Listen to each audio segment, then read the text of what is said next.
pietų Lietuvos į Šiaurės Lietuvą. Francisko Gustavo pyksta ant komandos draugų. Čia pavojinga situacija. Gal net ir iki 5 rungtynių dramos.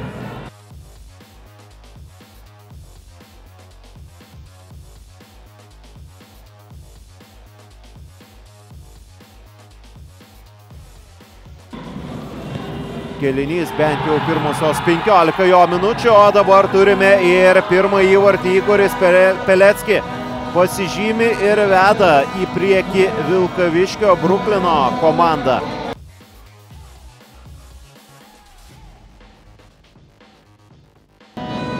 Ir aišku, rungtynės čia Naujojo Akmenėje. Toks smūgis, išleidžia kamuolį jau Adomas Vieraitis.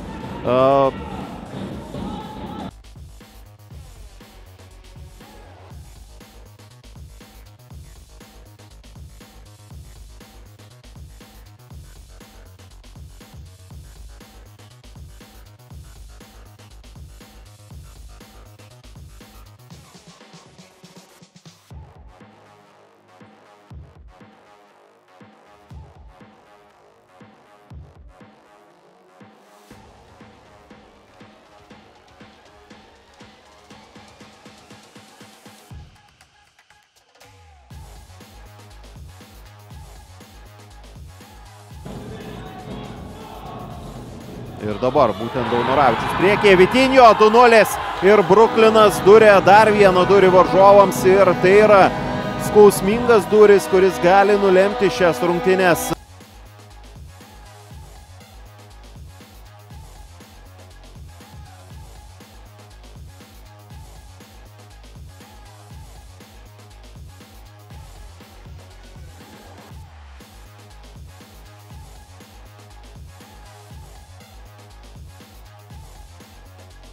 Kas svarbiau yra sudegintos sekundės. Francisko Andersonas dabar jau galima smūgiuoti. 3-0 ir Bruklinas bando keliauti tiesiausių kelių link trečiosios vietos. Francisko Anderson.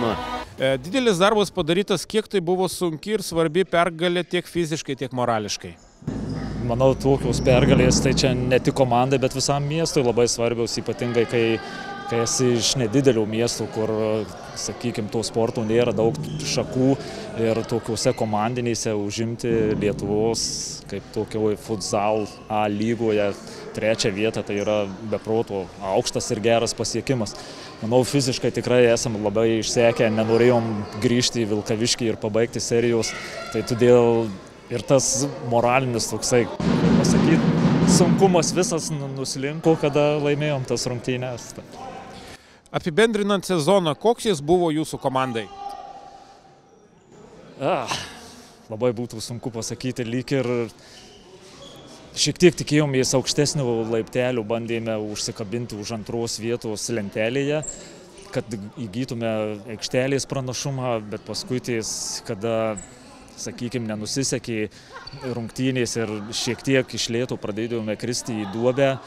To pasekoje, manau, ir praradome iniciatyvą žaisdami prieš Vikingus. Ir šiemet, sakyčiau, kad pakartota 3. vieta yra tikrai gerai, bet norėjausi bent jau sudalyvauti tam finale, ypatingai tokiem žaidėjim kaip aš, kurie tikrai nemažai metų. Ir dabar reikės dar vienus metus bandyti.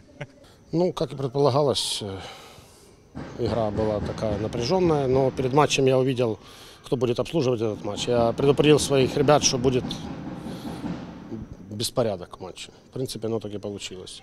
Что касается моей команды, да, то бились, работали, просил концентрированно сыграть в каких-то моментах. Не совсем все получилось, но в то же время и навязывали игру, навязывали контр-игру. Но всякие нюансы, которые нас садят на 5 фолов безответно, там нет симуляций, нет фолов, нет ничего, и люди с коронами выходят. Это окрыляет, сидят люди, плачут, рефери, very bad. Я говорю, ну, это very good еще. Это very good. Вот. То, что касается по итогу сезона, то, конечно, есть вина, комплектация была на нас, были ошибки, но извиняться мне не перед кем и не перед чем. Единственное, что хочу сказать, большое спасибо нашим болельщикам, которым было тяжело, которые заждались побед. Большое спасибо работникам спортцентра, которые предоставили все условия для тренировок, для восстановления, для игр. Им за это большое спасибо.